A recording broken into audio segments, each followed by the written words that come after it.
Intraday trading के लिए stock कैसे सेलेक्ट करें। चलिए दोस्तों समझते हैं, अगर आप इंट्राडे ट्रेडिंग में स्टॉक ढूंढना चाहते हो तो आप कैसे ढूंढोगे। दोस्तों इसके बारे में पूरे डिटेल से बात करेंगे ताकि आपके पास ट्रेडिंग टाइम अच्छा स्टॉक हो ट्रेड करने के लिए। तो चलिए दोस्तों वीडियो को स्टार्ट करते हैं बिना टाइम वेस्ट किए।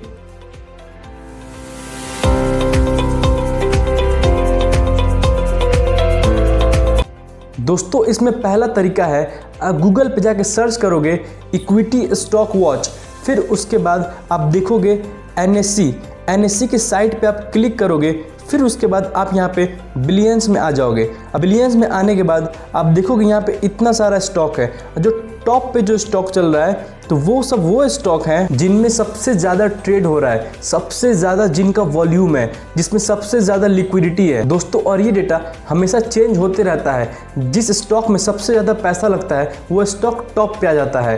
तो आपको इसमें ये करना है कि इनमें से टॉप 10 स्टॉक्स को चूज़ कर लेना है, फिर उसके बाद आपको उसमें ट्रेड करना है। क्योंकि दोस्तों टॉप 10 में बड़े बड़े ट्रेडर्स बैठे हुए हैं और उसमें सबसे ज़्यादा पैसा लगा हुआ है, तभी वो टॉप 10 में है। तो आप बड़े बड़े ट्रेडर्स के साथ पैसा लगा के और उनके साथ ट्रेड करके आप प्रॉफिट बना सकते हो। क्योंकि जहाँ पे सबसे ज़्यादा पैसा लगता है वहीं मार्केट अप एंड डाउन ज़्यादा फ्लक्चुएट करता है, तो आप उसमें ट्रेड करके पैसा बना सकते हो।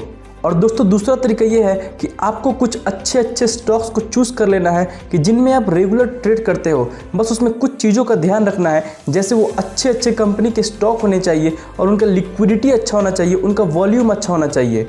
जैसे Reliance, SBI, Tata Motors, HDFC ऐसे अच्छे कंपनीज होनी चाहिए। फिर उसके बाद आप इनमें से 5-6 स्टॉक्स को चूज़ करके अपने वॉच लिस्ट में ऐड कर लोगे। वॉच लिस्ट में ऐड करने के बाद आप मार्केट में देखोगे कि मार्केट अप में जा रही है, डाउन में जा रही है, आप उसी के अकॉर्डिंग आप ट्रेड करोगे। और दोस्तों तीसरा तरीका ये है, आप जिस सेक्टर में ट्रेड करते हो तो आप सेक्टर वाइज स्टॉक को सेलेक्ट कर लोगे। जैसे banking sector, infra sector, pharma sector, IT sector, तो आप इन सभी सेक्टर वाइज स्टॉक को सेलेक्ट कर लोगे। क्योंकि दोस्तों काफ़ी लोग होते हैं जिनको लगता है कि इंफ्रा सेक्टर में पैसा लगाना चाहिए तो इसमें मेरा पैसा बढ़ सकता है, या फिर दूसरे लोगों को लगता है IT सेक्टर में या बैंकिंग सेक्टर में पैसा बढ़ सकता है। तो ऐसे सेक्टर वाइज 2-2 स्टॉक चूज़ कर लेंगे। वह स्टॉक का वॉल्यूम सबसे ज़्यादा होना चाहिए, लिक्विडिटी सबसे ज़्यादा होना चाहिए। फिर उसके बाद स्टॉक्स को चूज़ करके अपने वॉच लिस्ट में ऐड कर लोगे। ऐड करने के बाद मार्केट के ओपनिंग टाइम में आप देखोगे मार्केट के मूवमेंट के अकॉर्डिंग आप ट्रेड करोगे। तो दोस्तों ये 3 तरीके से आप अपने स्टॉक्स को चूज़ करके इंट्राडे में ट्रेडिंग कर सकते हो। दोस्तों अगर वीडियो इन्फॉर्मेटिव लगी हो तो प्लीज़ इस वीडियो को लाइक करना, हमारे चैनल को सब्सक्राइब करना और शेयर करना।